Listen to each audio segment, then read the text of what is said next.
to another episode of the Macy Vessell Show with your host, me, of course, Macy Vessell. If you're new here, thank you so much for tuning in, listening on Apple Podcasts, Spotify, and or YouTube. So let's just honestly hop right into it. So I've been missing in action from the show. I just been busy. I've been working on vlogs. I've been working on my series. That's so Macy. So I just been feeling like a lot of things and times have been going towards those projects. So I want to make sure that I'm working on balancing and being able to maintain all of my projects. Because honestly, out of all of them that I'm working on, this one is the most important because this is where I want my career to lead. So it is very important that I'm making sure that I'm dropping episodes as much as I can frequently so y'all can, get to know me a lot more as we go on this journey together on my show. So let's just hop right into it. So, one topic that I wanted to speak on today, well, one of the topics is allowing yourself to understand that tomorrow is not promised. A lot of people like to put off things and say, I'll do it tomorrow. Oh, I'll do it this day. Who said that you'll even see tomorrow? And I'm not even trying to be mean, offensive, but tomorrow isn't promised. And I think a lot of people forget that. So a lot of people procrastinate and push things back because they would rather have a set date on when they want to start because it makes them feel better than just starting. And then the set date comes and the plans either didn't go the way you expected them to, or the plans never happened because you waited too long to do something.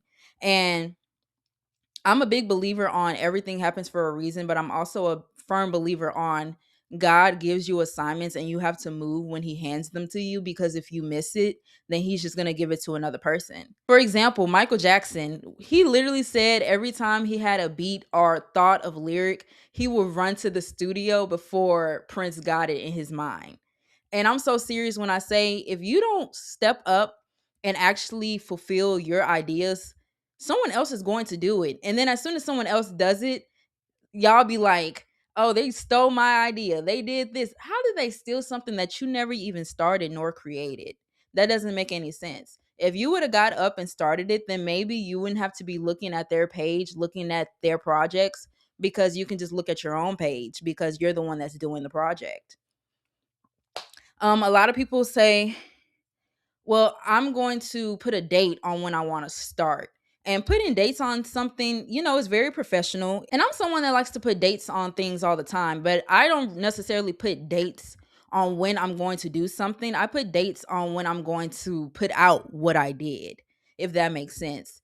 Constantly saying I'm going to wait until this is perfect, wait until I get a camera, wait until I get a tripod. This is just for an example. Like, for instance, some people say I want to be a content creator, but they don't have all the tools. There's no tool that you need to be a content creator. You're the tool. You have to be interesting. You have to be the one that makes the crowd go wow. You have to be the one that draws in the attention. It doesn't matter if you have a ring light, a tripod, a camera, an iPhone. If you're not interesting, baby, you're not interesting, and the people aren't going to watch you. So it doesn't matter if you have a $500 phone or a $1,000 camera. If you're not putting into your content the way you should, people are not going to watch regardless. So it doesn't matter if you so and so have these items that you claim that you need. You're the main ingredient. You're the main ingredient. You're the one that's going to stir it up. So you have to be on board and you have to make sure that you're on the train before it leaves to the next station. Like, for example, with my show, the Macy Vessell Show, it took me years to get back to it. And of course, I wanted to start it before, I did, but that wasn't God's timing nor plan for me. But once the timing was right and I literally felt and heard him say, go on and go, I got up and went. Even though I set out and I haven't dropped an episode of the Macy Vessell Show in 3 weeks, I've been still moving and doing my other projects to keep going and keep the train moving. You know, Sometimes you don't have to always put your all and pour your all into one project. That's why you are multi-talented. You can do more than just one thing, and you don't have to be perfect at all of them. Sometimes it's best to just perfect that one craft and then be able to pour it into all your other projects. Like, for example, me with my podcast, I think that I have come to the point where I have done it so long. So I know how to edit. I know how to plug in my mic. I know how to do these things. So if I can do it for my podcast, I can do it for my other projects. Because if I can edit this, then of course I'll be able to edit that. So you have to be able to know that if you are multi-talented or I don't know the word multifaceted. I don't even want to say it because I feel like I'm going to say it wrong. But if you know you're someone that is someone that likes to do multiple things, it's okay. You don't have to put all your eggs in one basket. Just line your baskets up so the eggs can be aligned. And then with social media, it does seem like time moves very, very fast paced, but that's only if you consume more than do. You have to get up and actually be productive in your own creativity and craft and not comparing yourself to the next person. That's not why we're here. That's not why we're on earth. Comparing yourself is literally only attracting bad energy because you're not feeling like you are enough in whatever you're doing. And I think it's okay to have moments where you may look to the side and be like, dang, I wish I had that. But it's up to you to get up and work for it. It's not up for someone else to just grant it to you. That's not what life is. You have to work for it. Now, some people, like I've said on another episode, have their silver platters. But if you know your platter is made of rock, baby, you need to get up and start working. Nothing is going to be handed to you. And also, procrastination is very, very dangerous. Constantly telling yourself that you're going to start then when you can start now is honestly put you're basically pulling yourself back from elevation. And the reason I say that is because allowing yourself to do the work in the moment where you can, even when you don't feel like it, that's when you get the best results. When I go to the gym and I don't feel like it, when I come out of the gym, I feel unstoppable. Or when I don't feel like filming an episode of the Macy Vessell Show, that becomes one of the best episodes that I've had, one of the most streamed that I've had. It's always benefits when you go and do things that you don't feel like doing because God literally sees you putting in the work that you need to do. Everybody has their lazy moments. Everybody has their moments where they don't feel like doing anything, but you can only do that so long and expect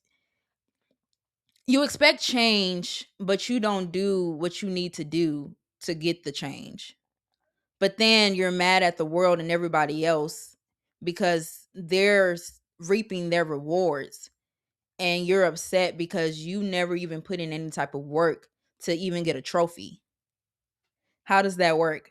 How can you say she doesn't deserve that when you haven't done anything to deserve anything? For example, when I was in college, everybody know when I was in college, I did not care about this mouth. I said what I wanted to say on my podcast. I did what I wanted to do. And that's how I am as an adult. And the way that I moved in college allowed me to be able to elevate my frontal lobe and be able to know that things aren't going to wait. Because in college, if I waited to make Macy VTV, then I wouldn't have been able to host events. I wouldn't have been able to win the awards that I was winning. Baby, I was nominated for what? 5 awards in one semester and won 4 out of 5. Mind you, that literally was the first semester I was nominated for anything, and I took home 4 awards. So me being able to get up in college and being able to make a lane for myself allow me to walk into adulthood and be like, if I did it then, I can definitely do it better now because I'm smarter. Oh, I'm talking with an accent. I'm smarter, I'm hotter, I'm wiser, I'm God fearing. I was God fearing back then, but I'm definitely more God fearing now. God has put a fire under me that I am so blessed and thankful for because He literally motivates me to keep going, and He allows me to understand how bad procrastination can get if you let it worsen. And my next topic, it kind of flows with it, but it's kind of different. So my next topic is more so allowing yourself to be blessed and being able to basically be grateful for all the blessings and everything that you have now, because the only way that you'll be able to get to the next level or step is if you appreciate all the now before you get to the later. God cannot trust you with what you want if you're not doing the work now? How do you expect you to have such a big platform and you don't even want to start little? You have to start little in order to get large. That's how things work. You don't just start off large and then just stay there. No, you have to start off small and then you elevate, you learn some more, you keep learning, and then you allow everything that you have learned to be adapted somehow into your lifestyle. And then once you adapt it into your lifestyle, you impact others with that type of change. And then you get to the big league. Once you have changed yourself, changed others around you in a positive way, impacted others around you in a way, that's when God can trust you more. Because I'm not gonna lie, everyone loves me at work, but I can have very crappy days with a very bad attitude. And it definitely is a shift when someone has a bad attitude and everyone else has a good attitude. So when I say everybody loves me, I say that because genuinely everybody really loves me at my job and I love them as well. But when I go in, a lot of times I have really bad moods going into work, and I literally had to talk to God about it because it got to a point where even my manager was like, "Are you okay?" Mind you, nothing was ever wrong with me. I just was tired of work. Mind you, this is a job that I prayed for. So then when it clicked and I realized you cannot pray for something and then complain once you're in it. You cannot pray for something and then be ready to jump out of it when you're ready. Once you pray for something and God places you in it, He's not going to take you out until one, He sees fit that you can be taken out of it, or He's ready to move you to His next level for you. But I find it so crazy because I literally prayed for that job at Ross. And not saying like I specifically prayed to work at Ross. I just prayed for a good, friendly oriented job, good pay to be able to support my needs and wants, being able to have flexible hours to do what I need to do, go, just being able to have a flexible and great paying job. So for me to ended up starting to complain so much, even to the point of when I would get there, I would have an attitude before I even walked into the door. I had to check myself because how did I pray for this job and now I'm like a year in and now I want to complain about it? That's not how life works. Sometimes God will literally have you sit in a certain position and place until you have finished your course there. So the way I see it is I haven't completed my course at Ross yet. I haven't met everyone that I need to impact. I haven't met everyone that needs to impact me. I haven't met everyone that I need to speak to, talk to, hug on, appreciate, motivate. I haven't yet. And allowing myself to know that allows me to go into my job with a more positive mindset because I know that if I appreciate the now, God will be able to trust me and bless me later. And then once I get to the later, I would never complain or procrastinate or have these negative thoughts like I did back then, because the only way that God sees fit and elevates you for your next is if you take away all the negative, if you take away all the negative traits that you have about yourself and you change them for the positive, you cannot go back. Once you get to where you're going, you won't have to second guess or second think if you're going to ruin it because you already have changed within to where nothing from your past will ever be able to affect your future.